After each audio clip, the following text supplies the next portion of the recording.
Yeah, welcome to this little conversation we want to have around the intersection of mental health, board games, kind of two of our passions here.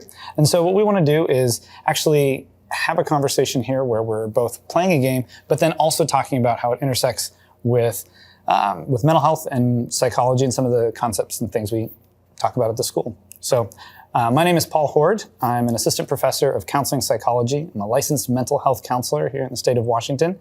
And I'm a board game enthusiast. And so this is bringing together two of my biggest passions.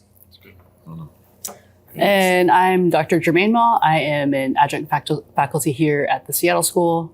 I love board games as well, and it's been a big part of me staying healthy and having fun. So, I'm glad to be here as well. Yeah, thank you. My name is Paul Steinke. I am the Vice President of Student and Alumni Development at the Seattle School. I also am the Dean of Students and Alumni. I love to play games. Love to play games specifically with my family. That's kind of the genesis story for me, at least with board games. But also play some games here too. When you're playing a game, there's the game that's here, and then there's the game that's here, right? Yep. And so the trying to read people and trying to enter in and not only read people, but be like, okay, so this is minor, what we call area control game, right? And we're kind of getting into the place where we're kind of moving other people, you have a plan, and I'm going to be like messing with that plan. And if you don't know somebody, it's the first time you don't, it's like, well, how do they respond? How much can I poke them? And do they actually flip the table? That's sort of that's a phrase, but some people, I've been in environments where the table actually gets flipped. So, it is. Well, and I think that's something that you and I have talked about before, but there's this sort of I think of it as almost like nested realities that we're playing with. Right. The game facilitates its own world, and the theme of the game and the mechanics and become the rules of that world. The theme is like the imagination of who are we, but that's nestled within us also as people. Yes. And so there's this both and quality that takes place in the game where I'm both, in this case, an advisor pulling strings in these different armies, and I'm Paul playing with my friends. Right. And how others navigate that tension is really, really, and it changes. It's not a static thing, right? Because there are times I feel like that felt very personal, Paul. Yes. Other times it's like, of course Paul did that. Like that's what they do. Yeah. And being able to appreciate how each of us ebbs and flows in there, I think is part of the beauty of what games do. And that's what I think, like in that sense, I love the idea of games it's an art form. Yeah. That it's an art form where it exposes to something beyond our normal interactions with each other, like a beautiful painting, kind of gets us in touch with something beyond just our normal aesthetic qualities of life. No, for sure. Yeah. But should we maybe talk about the game here on this? Maybe because I'm loving the conversation already. But so to frame this game, we're playing a game called Turncoats. This is by Milda Matilda Games, and so as you mentioned, it's kind of an area control game. So there's 3 different armies here. You have I'm slightly colorblind, which is the hard part of this game, but you have your blue, your red, and your black, different armies, and basically they're vying for control, and control is basically which army has the most stones in one spot.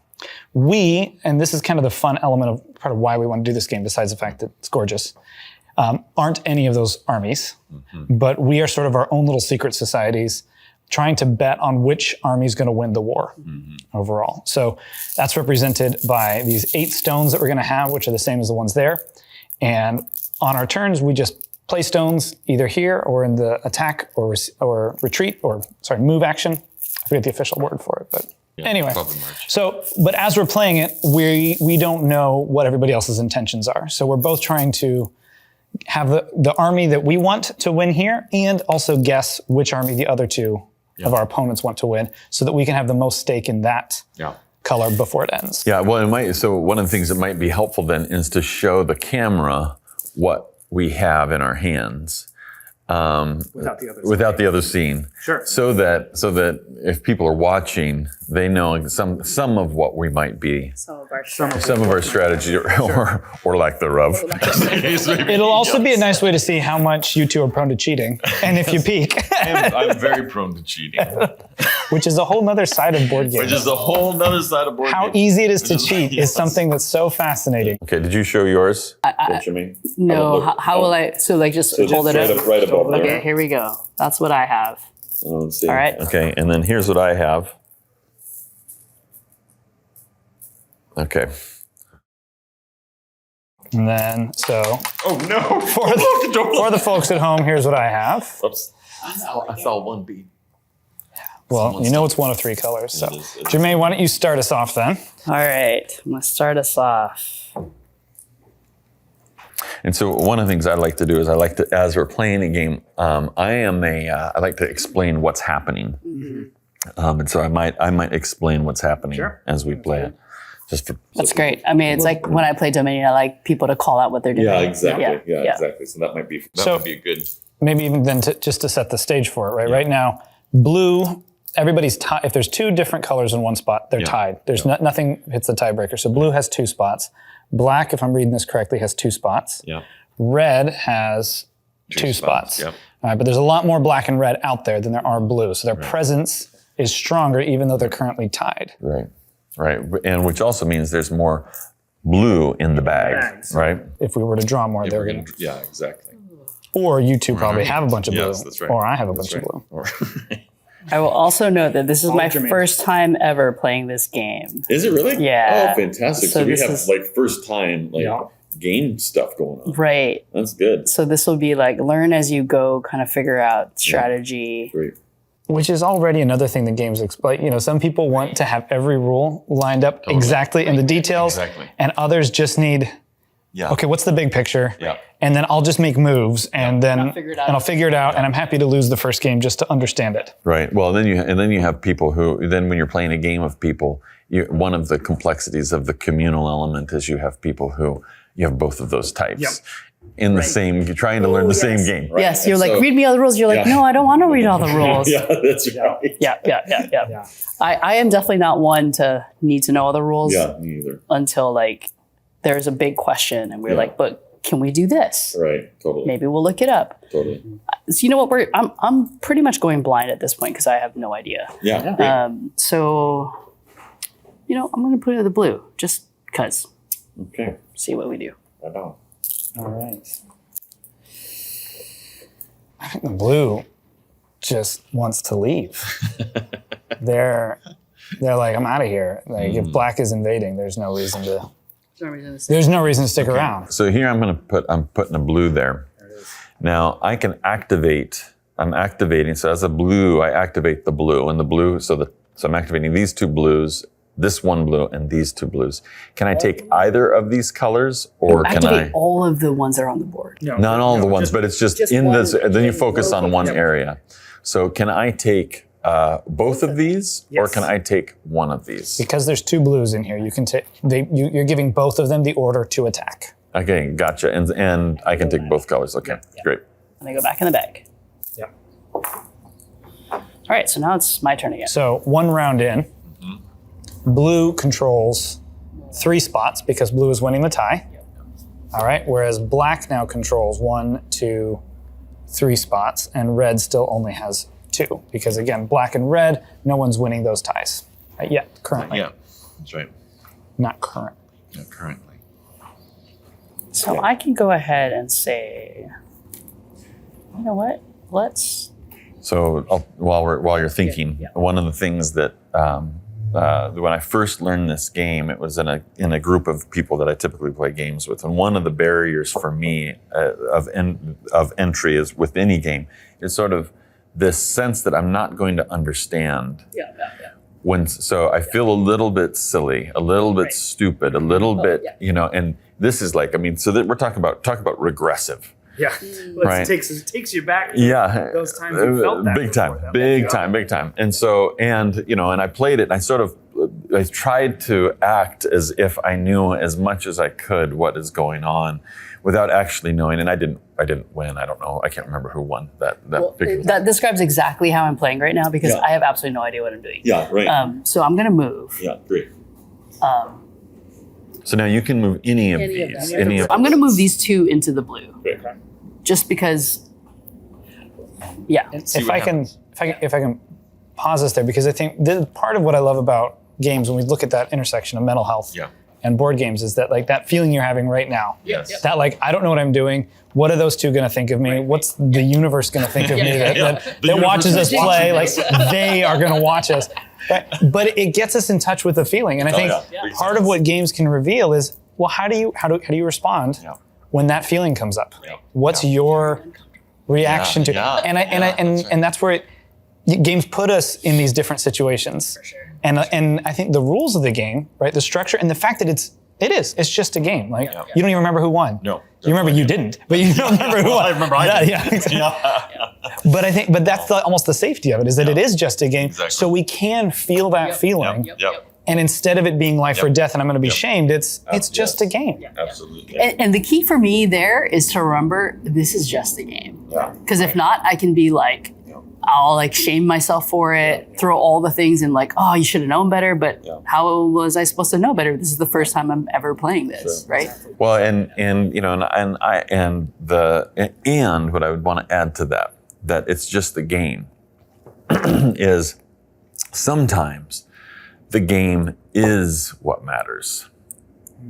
Meaning that, like, I can think of any number of occasions in my life, especially when I was younger, and even now, when there's a certain culture of people who know how to play this game, and if you know how to play this game, you're a strategic thinker, or you're brilliant. You know, Trivial Pursuit's a great one for that. You know, if you're good at Trivial Pursuit, you know everything, right?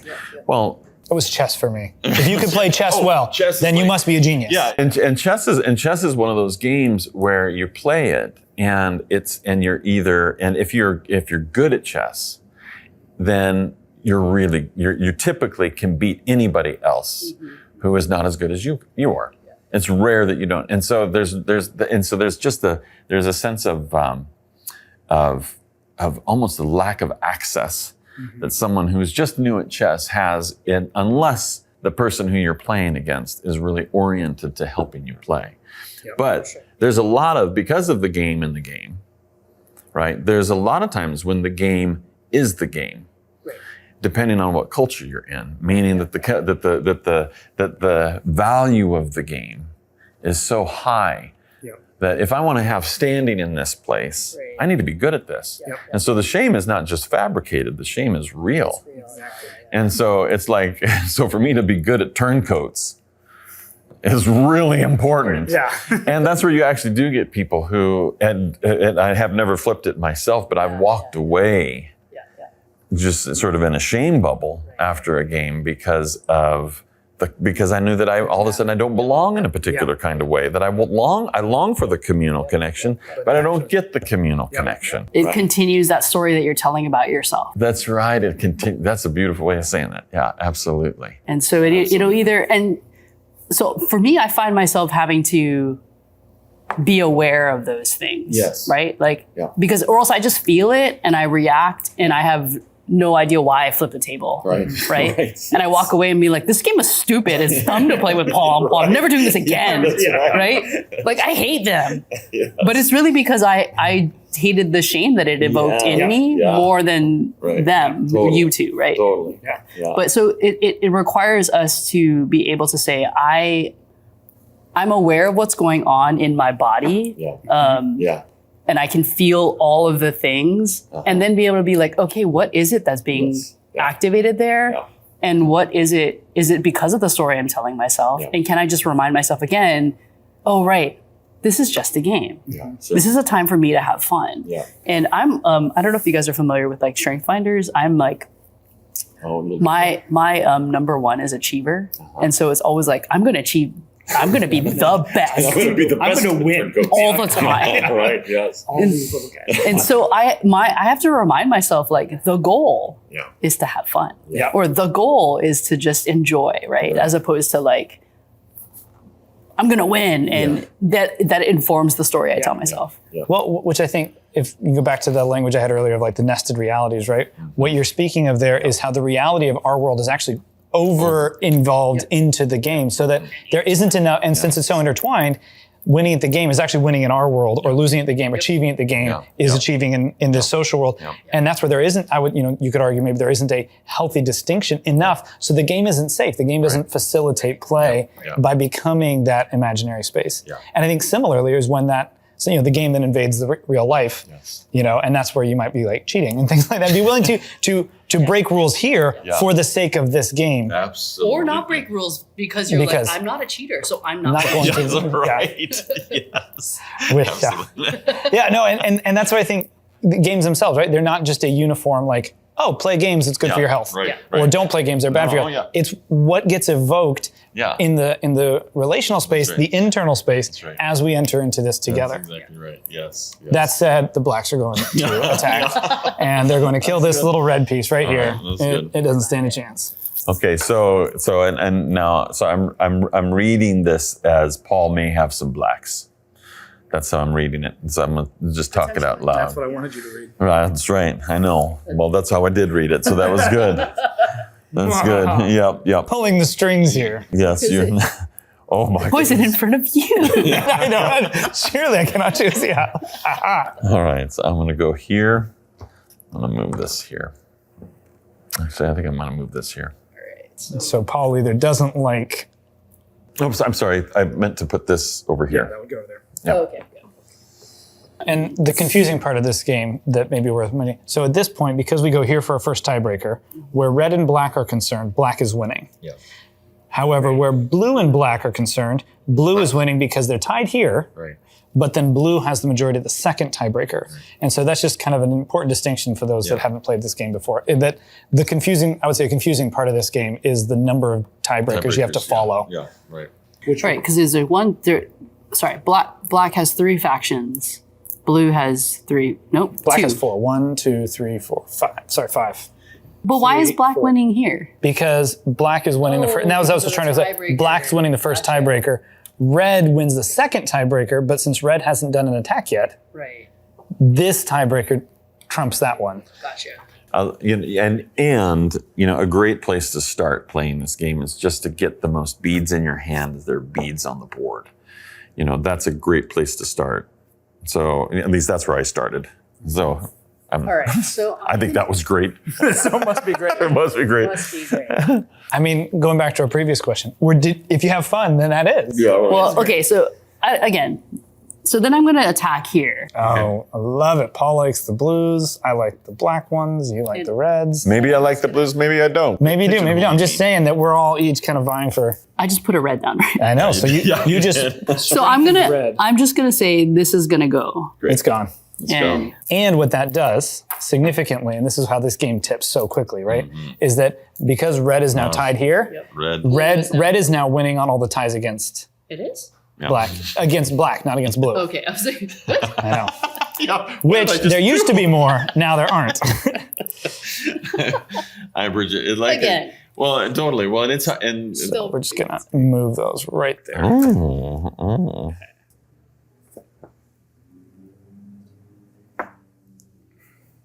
Dun, dun, dun.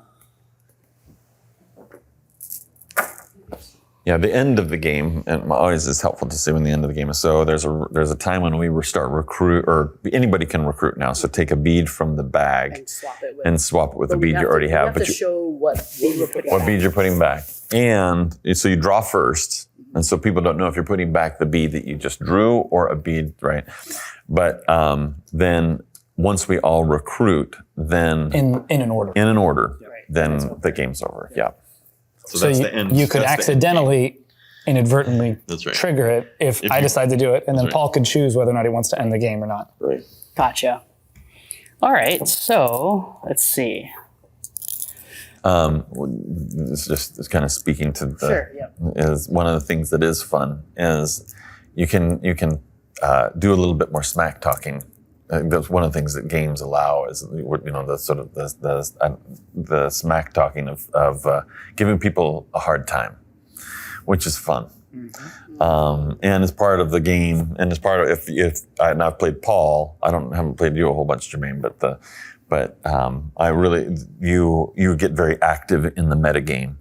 that's often involves a little smack and a little, I mean, there's more PC way than smack, but I don't know. But all to say that's a fun aspect of the game. Well, and I think fun play. When there's that distance between the game and our world, it facilitates me to be doing that without having to worry that I'm damaging our friendship. Because what I enjoy is I'm a therapist. In most of my life, I try to be very careful about people's feelings, and I try to be really listening for that, and I try to be, and so games facilitate a side of me that I can allow this aspect of me that wants to come out and kind of push around a little bit, but it's safe enough because it's within the game. Oh yeah. When there's that barrier that's able to be held, and of course, obviously, I've had experiences of judging that very poorly. Oh yeah. Well, and as a white cisgendered male, one of the things I'm often holding back is sort of this urge to sort of dominate a conversation, or this urge to sort of be aggressive or to do anything in that nature. And so it is a place where I can actually play without thinking about all of those categories. I can just sort of enter in. Now, this game I can't. Yeah. Right? This sort of nested reality, this reality I can't, but once putting it right back. Once again, okay. Yeah. See that. Which is part of the weird part of playing a game while we talk about it. Totally. is that in theory, this could go really well. Right. Or in practice, it might actually just ruin both. It's like never playing games again. Yeah, right. Also, never talking to you two either. Worst. That's so true. All right.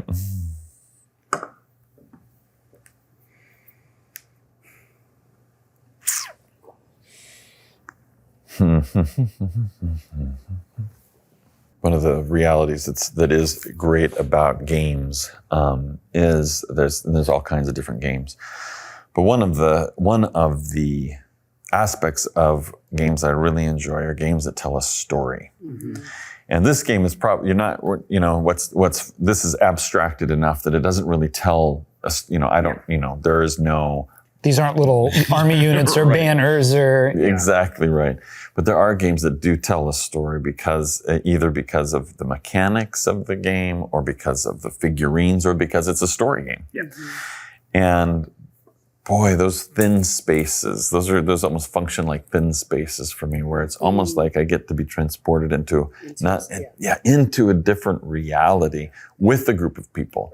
Right. And so, my daughter and I, we've been playing a Lord of the Rings game called Journeys in Middle-earth. She just sort of discovered it as the Rings of Power have come out on Amazon. Yeah.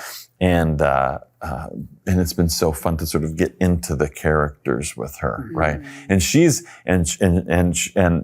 likes the play acting. She's just turned 13, and so even we played Gloomhaven, which is another sort of story game like this. And we would go as our characters into the pub, sort of not playing the game, so to sort of prepare the game into like a fictional pub, right? Yeah.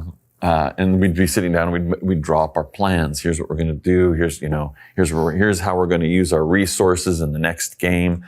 And then we would start the game again. Cool. And so it was fun it was this fun where the game we sort of took it out with us into sort of the real world, and it created a game, that was immersive for us.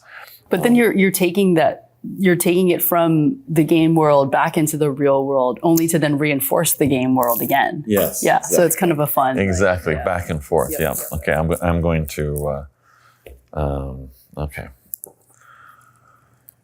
I will put back this color. Red's going back. Which I think is something maybe we can talk about as this comes to an end. Yeah. But is also we've used that phrase. Is this coming to an end? I mean, y'all are already dry. It looks like I'm going to get the choice. I can end this now if I want to. Because I'm going to put red back too. All right, red's going back. All right, I think I am going to end this. Yeah. So as this ends here, is sort of the different versions of us that get drawn out because it's competitive. Yeah. And it's competitive, but not directly. It's not risk where I know who you are and we attack. Yeah. But it's competitive with a little bit of a veil between us that I think in these sorts of games, what makes it so fascinating is that allows that separation between the game and us to be a little bit thicker. Yeah, yeah.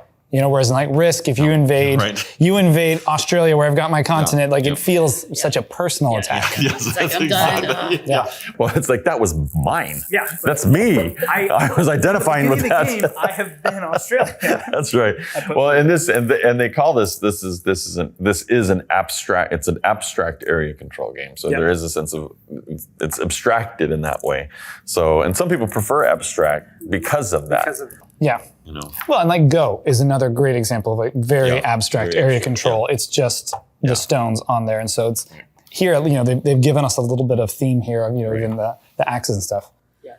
So let's talk about the board condition here. Because the game just ended. Because the game just ended. Paul just ended it, and I think Paul has black with black won. Yes. So let's talk about it. Let's talk here. about how this happens. So, game condition is that currently black loses all ties. Right. All right, no matter what. In the event of a tie between blue and red, we go here and they're still tied. So we come over here. Blue wins ties against red. Yeah. So blue wins in every place it's tied. Right. So in that sense, blue wins 1, 2, 3. Right. Blue controls 3 spots. Red only has 2 because it's losing there. Right. Whereas black has 1, 2, 3, 4. Right. Even though it loses all ties, it's still dominating those regions. Yeah. So to see which one of us then won, it's how many stones of black do each of us have? I have none. Jermaine has Paul has 4. I have 4. And Paul has none. So I handily won that one.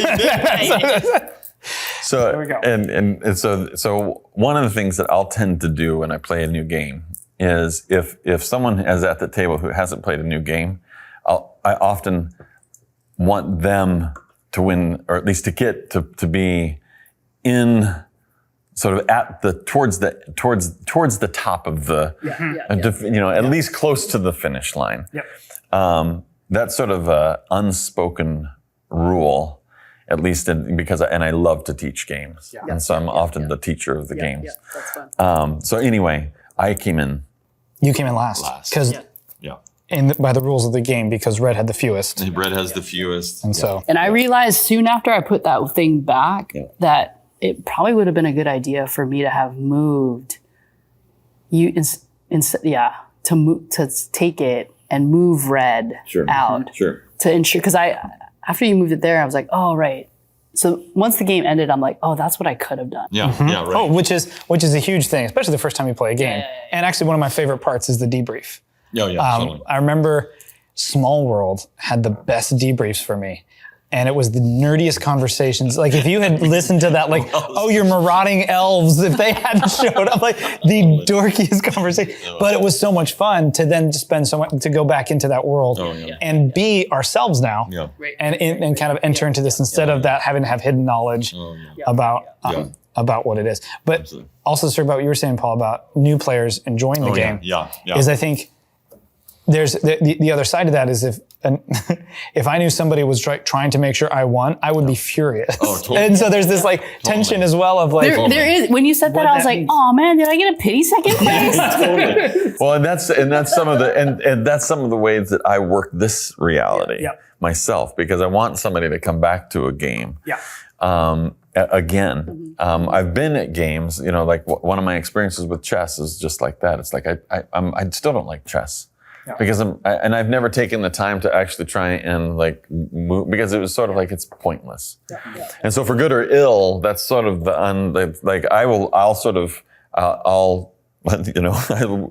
despite what I said about being a white cisgendered male, I pull back for the sake of other people at the table to be able to have to enhance their enjoyment. Now, when I know that other people don't, that's all bets are off at that point. The social world is different now.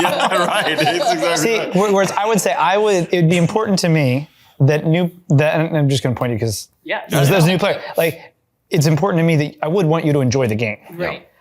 I don't, and I think I would separate like your success in the game from necessarily your enjoyment. And so like reminding you of like making sure that what I wouldn't want is to you to have felt overwhelmed and like that victory was completely out of your hands. Right. You losing because you were unfamiliar, I think is a different experience. And so there is an element of like making sure that you enjoy it. But the other thing I want to go back to with chess, which because I think is really fascinating, that same time that I picked up board games, I picked up chess again. Yeah. And for me, it was because it felt very therapeutic for me to engage chess because it had been foreclosed to me. And so I had decided, I'm not going to try at this. Yeah. And because if I don't try, then I can always hold the imagination, the pretend, that if I did try, then I'd be good. Yeah. And so it became a way that I was hiding from ever actually trying to commit to something. That's beautiful. Yeah. And so in committing to like, no, I'm actually going to try to get better at this, and I'm going to find out where my limitations are. And it turns out I'm a very mediocre chess player. Yeah, sure. But it's created a lot of fun for me. And it became a way for me to push into what was a fear and kind of an anxiety of finding out I wasn't as smart as I wanted to be. Yes. Yeah. That was holding me back, which I think is just a point of how differently we can approach the same struggle, the same obstacle. Absolutely. It's not the obstacle, it's also the interpretation that we then take that makes that our interaction with the thing, whether it's games or something else in our lives, so important. Yeah. Well, I think and as we approach a game, or as we approach any version of reality, it's like we're all doing it so very differently. And so that's some of the fun, if you will, of even the game.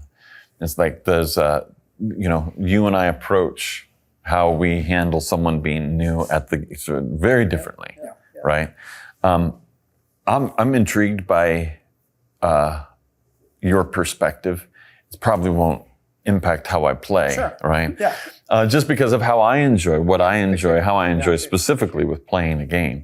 But to assume that we're approaching it the same is just absurd. Or that we should be approaching it the same. Because the other side I'd say of that is I really enjoy playing games with you. Yeah, sure. And that like we've consistently played games. That's because I let you because you just let me win every time, so I can go home thinking I'm awesome. That's right. All right, and you can be happy that you facilitated my enjoyment. That's right. It's a win-win right there. I know. But I think because I'd say the bigger principle that we both are somewhat attuned to, even if we would go about it differently, would be keeping an eye for the communal enjoyment of this game. Because there have been games that I've won that I've actually this was a terrible experience because the tensions at the table now are so high that I'm like, I kind of wish we hadn't. Maybe we shouldn't have done this. Well, and I do appreciate what you are bringing up, just in terms of we still bring we still bring our woundedness to the table, 100%, right? And we've all sort of made reference to that, and so even to say, even as you had a breakthrough in chess, and sort of it was a pathway to a breakthrough. There's other places for all of us where board games are sort of touch on the woundedness of our lives and of our stories, and so I think that intersection where I think Dice Tower did this piece, a lovely piece around the mental health that people experienced with board games. I think it was about 2 months ago, was it? 3 months ago? It was Watch It Played. Well, Watch It Played. Okay, all right, and that was lovely to see, and it was all very positive, all these positive things, and I appreciate, and I'm like, oh boy, and as they were going through some of the things, I'm like, oh, that's a tender thing for me. That's a tender thing for me, or this is a tender thing for me, and so both are at play, and I think games give us an opportunity to touch both. To touch both those places of, I can play chess now, but it also helps us interact with those things and kind of to spin it around in our mouths a little bit. The wounds also that we carry that we don't try, and we kind of keep them in the back. In the back, we just don't put them up front so much. Right. Even though they're inside brewing and you can feel it coming. That's right, and we kind of bring it forward, and we can interact with that, and we can interact with each other. And so even as I say, one of the reasons why I let people, there's a little bit of sense of this is how I navigate chaos. How I learned how to navigate chaos was to say, well, winning is not the most important thing. This is pretty important, how we all are able to sort of maintain relationship with each other, and how your access to the game, your willingness actually to show up again. Right? That's huge. That's huge. And so so that's part of that. It's not just all like benevolence on my part, right? And I get, as you're talking about, like you want to be able to like give access to the game so that people who are coming in new don't feel like completely discouraged. And for me, I can think about that in other contexts. Like I started playing pickleball and new people come to the court all the time. And when you know that's a new person, you're like, I'm not going to just slam the ball. That's right. Because that's just rude. But there's also a part of it that like I can be patient with you, but I also want you to see me play for real because I want you to know how good I actually am. Oh, that's good. Well, I love that. And I want a place. I want a place if I can't play. I also want a place where I can play. Right, and exactly. I can push myself. Exactly, because then it's not, it's fun to like play with people who are beginning and like that. But then it's also fun to be able to exercise it at the higher level. Sorry, I cut you off. No, and I think because that's also it's part of what's the fun, what's the enjoyment that we're reaching for through the game. And so like there's playing, and oftentimes there's playing a game with somebody new to introduce them to the game is a whole way of playing that's really different from like, all right, I'm then playing with somebody who you've been playing with regularly, for whom it is the sparring in the game is the fun, like, and it is actually you want to be able to, because I think for me there's freedom in not having to hold back for something, and so being able to kind of to go all the way in without fear of hurting you, or of causing harm. And I think, and in my own woundedness, this like, how do I find a place to play without worrying that I'm going to hurt somebody? Absolutely, is a story that I find in myself, and I think I mean my own like academia and board games have been these places for me to play that have the rules in place so that I can. Yeah, that's gorgeous. And just to revisit back to the woundedness again, like even though I want to be able to play at a higher level and be able to like show you, that actually comes out of a woundedness as well, though, right? Like the fact that why do I need to show you that I'm good? It's like I have something to prove. It's really proving to myself that I actually am good enough to be at the table, right? Even though if I sit there long enough, I'm like, just being here is enough, right? So like I don't have to actually prove anything, but there's still something deep that like comes up that I'm like, no, I have to prove that I belong. Oh, I love that, Jermaine. Yeah, I have a sister who would insist that she's not good at heavy games. She doesn't. Well, let me say it this way: she's not good, and she doesn't like heavy games. So heavy games being games that are more complex and sort of have lots of pieces. And I brought out a game that is pretty heavy. I just didn't let her know. It was Great Western Trails, and I thought that she would really like it because and she absolutely loved it. And so about halfway in, I'm like, just so you know, this is considered to be a mid to high heavy game. And she's like, it is? Right. Of course, these people some of these people know the language because of me. It's not as foreign, but and she's like, well, maybe I do like heavy games. And I'm like, well, I think it's something, but man, those stories that we tell ourselves and that's what games, and we've talked about this previously, but games hold this sort of projective reality, this projective like target. Right here, that we bring all, like, if I don't know how to do this game, then I'm stupid. If someone has a bad experience here, I've failed in some capacity, as if that's up to me, right? Yes, right. So all that to say, I mean, I think it's but all of this is being projected into the experience, and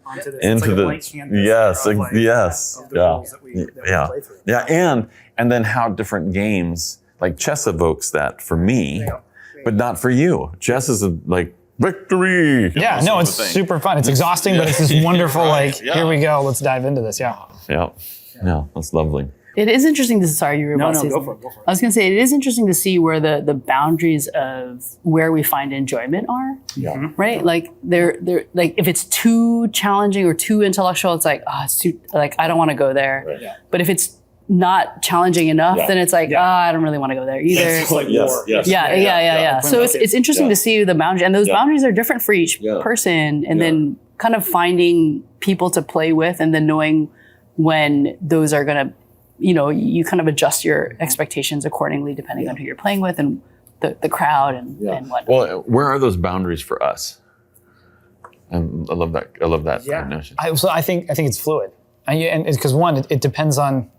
And I'll go back to the games. Like, what's the agency that I want to be pulled out in? Like, what's the version of me I want to try on, play with a little bit? Games pull out a very particular type of me, but depending on the game, like chess pulls out, I will sit and stare at the board, and just sit there because like I'm entirely in my head and I really enjoy spending time figuring, treating it out. Whereas like a game like this, because of the way the pieces feel, the way the board feels, like.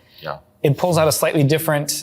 It's a tactile. Like, this game. I know, but it brings out a different agency in me, and so I think, I guess I think of it less in terms of like difficulty or like kind of crunchiness, but more of like, what's the version of me I want to spend a little time in this moment with each other, and so like there are times, that like I'm thinking of like the Game of Thrones game because that's sort of.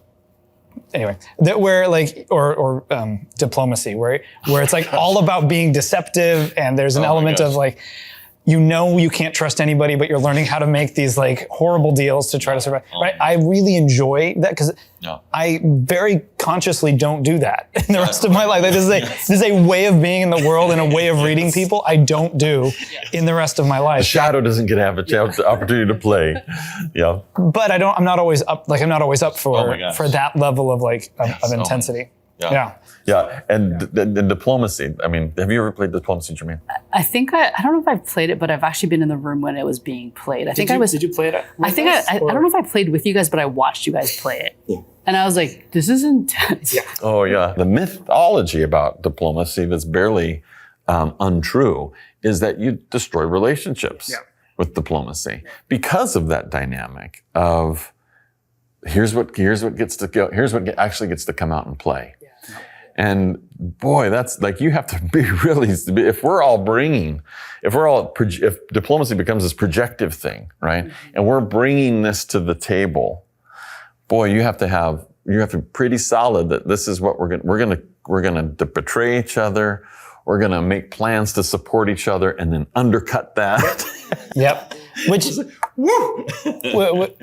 is, to do that without breaking friendships requires a very strong understanding and like commitment to what's happening, which I think what's nice about diplomacy is it highlights that, where so many other games, it actually still needs to be there, but we miss it. And I think game nights go bad when that's not there. Because I've seen people, we've all seen people fight over Go Fish, right? Or like, these otherwise just completely mundane games, you'd think in comparison to diplomacy, but when there isn't that understanding of what's the game and what's us, what's your piece and what's you. Right. That like, that is such a significant.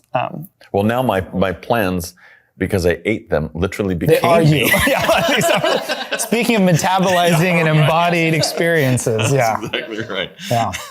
So, Paul, where are the boundaries for you then? I mean, it sounds like that's on the far, that one of the boundaries. It's like, oh, that's too far. Well, and I think it's because where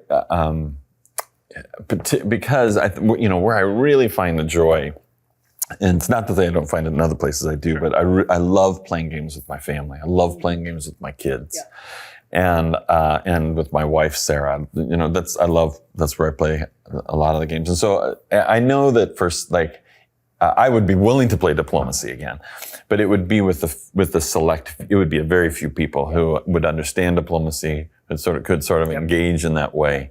And that's not necessarily what I would want to invite my family to. Yeah. I mean, I can see right. It'd be problematic going forward. Yeah. But I really love heavy games. And my sort of version of solo games is when I can sit, one of the things that's very calming for me is, like in part, one of my jobs in the world is I love to gather community. I love to create community, and I absolutely like to gather people and to give them some sense of belonging, or at least to offer them an opportunity to find some sense of belonging. is something that is both touches on some of my giftedness, some of my deep giftedness and deep wounding simultaneously. And so it always does, right? It always does. And so one of the things about these, what I love is I love to get into a game that is someone else's story, someone else's gathering, if you will, where they're inviting me to play in the world that they created. And it's immersive enough that I can sort of let my world go. Yeah. Right? And which is some of what we're talking about with regards to nested realities, right? And I can be at play in someone else's world where I'm not necessarily responsible for this, the gathering, right? I can take all that off and just go right into the game. And so that would be and so what I do with that game is I learn it in such a way that I can then go out and actually teach it. I love that. But the process, the two-step process of kind of going into a really deep game, Vital Lacerda is one of the game designers that I love. Because of that, the games are so like, but then it's like, how in the world am I going to teach this to someone else? So it kind of goes into this like, oh, I'm able to put that aside, but then I'm also able to say, but then how can I gather people around this and help them gain access to this game? It's an expansive community. Yes. Yeah. And so that's some of, and I appreciate the distinction there too, just of saying, what part of me do I want? Because like last night I was playing with my son, Sela, and we were playing spots, which is just like a dice, but super fun. It's like craps. It's essentially, it's a sort of a family game of craps, and I love craps. I love that sort of like, okay, should roll the dice to see what happens. Yeah. And he enjoyed it. We enjoyed it together. So all to say, I think that's a different kind of, but I want to play with my boy. So it was good. It was really good. Speaking of your family, one of my favorite compliments, if I'm allowed to quote them, please, was when I think you told me that after playing Oath, your kids said that I was really competitive and not a dick. Yeah. Well, and that's a great, I think that's just gets to some of, if you don't mind me speaking but some of how I've played with them is not unlike, it's like I want them to gain access to the game, to have access to the game. So I'm really like, if I'm forced somebody to win at the table, it's them. Yep. Right. And Paul's experienced this aspect of when we're playing games together. That's not the way you treat them. That's not the way I treat them. No. And so I always saying to the kids, guys, playing a game with Paul is not like playing a game with me. He is not, when he's giving you instruction, you can't he is not trying to, that's not what he's trying to do. He's usually just trying to, it's his own self-interest. Yes. He's trying to win. That's right. And he will, or beat you. That's right. And he will mask his self-interest in a little bit of benevolent instruction. But it's self-interested, so don't treat it like Yes, so true. It's so true. That's good. Anyway, but yes, I mean, I'm deeply grateful to you. But that's that distinction that obviously I have not always held. Yeah, is that because to me there's an affirmation of like especially thinking of like your teen sons of like, no, I will play you as an equal. I'm not going to talk down to you. I'm not going to treat you as like I would my younger kids. Yeah, right. And to me, that's an affirmation as well. Yes, absolutely. When they experience it that way. But to be able to do that, holding the like, and there is another dynamic, and I can't completely forget that other dynamic, and I don't want to ruin their experience in this like, look at this, like, the dad who's stuffing his 10-year-old in basketball. Like, that's not what we're trying to do here, right? Like, that's missing the whole point. That I think is there. I think maybe this is probably a good place to begin closing this conversation now. So any other thoughts before we do, though, Jermaine, that are still on your part, or Paul, that you would want to point to, at least for what maybe Turncoats has evoked, or where we're...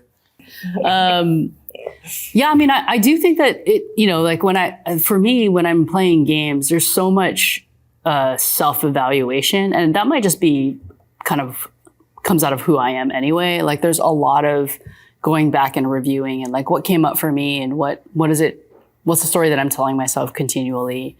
I think it's interesting. Soon after we finished the game, I was like, I'm ready to let's do this one more time because I need to do it one more time. Right. I need to figure this out.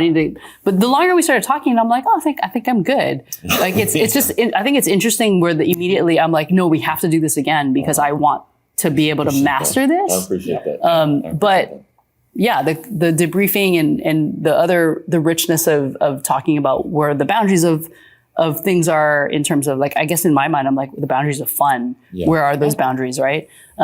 It's been rich enough. Yeah. And I like the way you put that, the boundaries of fun, because I think of like, what are the structures necessary to facilitate play? Like, I think sometimes we think of like play or fun happens when everything else gets out of the way. But actually, I think part of what games show us is that by imposing arbitrary rules on us, right? Giving us a theme, giving us a place to play. It's actually the structure provides a place for me to bump up against and to play within that, like a playground, right? Because I know it's a playground and the ground's soft, I can do my monkey bars and swing around without worrying about hurting myself. And so I think there's an element of like, what are the structures? Then that's socially bringing us together. And I think it's also a way for us to discover what our boundaries of fun actually are. Because we might come into this and be like, I don't even know if this is fun or not, and be like, oh, this was great. Or be like, oh yeah, that was all right. There is I'm discovering that there's a sweet spot for me in terms of like, if people invite me to play games, I almost want to know like who's going to come, what kind of game players they are, and then I can kind of adjust my expectations accordingly, because I don't want to go in being like, we're going to play this game, I'm going to have so much fun, and then realize, oh, actually, you guys are more party game folks, and this is different. Whoopsie. Yeah, right. Like, that's not what we thought. That's not. You said board games. But again, that can adjust, right? If I know we're playing party games, I can play party games and have fun. But that expectation, right? The expectations you bring to it, and then it's always got to be adjusted. But that's I think that's an important part to bring in of like, what do you think is going to happen here, and how aligned are we? Because I would add, particularly the people matter to me, right? The social element of what are we doing, and knowing different people will bring out and bring me what different parts of me to come out than others will. Yeah. Well, and I think one of the things I'll just reflecting on is, I think it's so lovely that there are places where some of these parts of you, for instance, like this, where you want to express your brilliance, right, in a safe place, and Jermaine, where you want to achieve in a safe place, and all of us have sort of this sense of, but we all bring a sense of, the woundedness that's there, and there is something about the what I'll wonder about is that we want to do this in the context of people. Like, and this permits us to do that within the context of people. And so healing, there is a sense of healing is healing as communion or community. And so so in some ways it gives us a place to bring it to some people would talk about the repetition of games and how we bring that again. And well, this is a lot like what we do we try and relive experiences so often, hoping, expecting, wanting a different result. And that's anyway, go ahead. Well, I was saying, and wanting to be seen as I express that part. Like, it's not just that I want to like think really hard, right? I could go play, because it's playing chess is a great example. I can play against a computer and whatever. But if I play against a person, like, it's like, I do want there to be a real person that I'm playing against, and that like, you want to achieve, but you want to also be experienced as achieving. And for us to see the part of you that wants to, that to be seen by each other in parts that otherwise, like, oftentimes I feel shame about having that part of me, right? I'm not supposed to like want to go do that. I'm supposed to, and here we can actually celebrate. No, definitely. Here we can celebrate each other. I was also thinking that there's this other part of me. One of you said, maybe it was you, Paul, that you're like, I think about the people I want to play with, and my immediate thought is like, I want to be one of those people that people invite in, right? Like, not only seen, but like wanted, I think is another part of it. Like, I want you to be a part of this. And that comes, there's the both and, right? There's a both of like, I know I can sit at the table because I belong, but I also want to be invited. I also want to be like wanted to be like a play partner, so to speak. I love that. I love that. Yes. Yeah, this has been really fun. So thank you both for Thanks for initiating. Yeah, thanks for inviting us in. Inviting us in. Thanks for playing.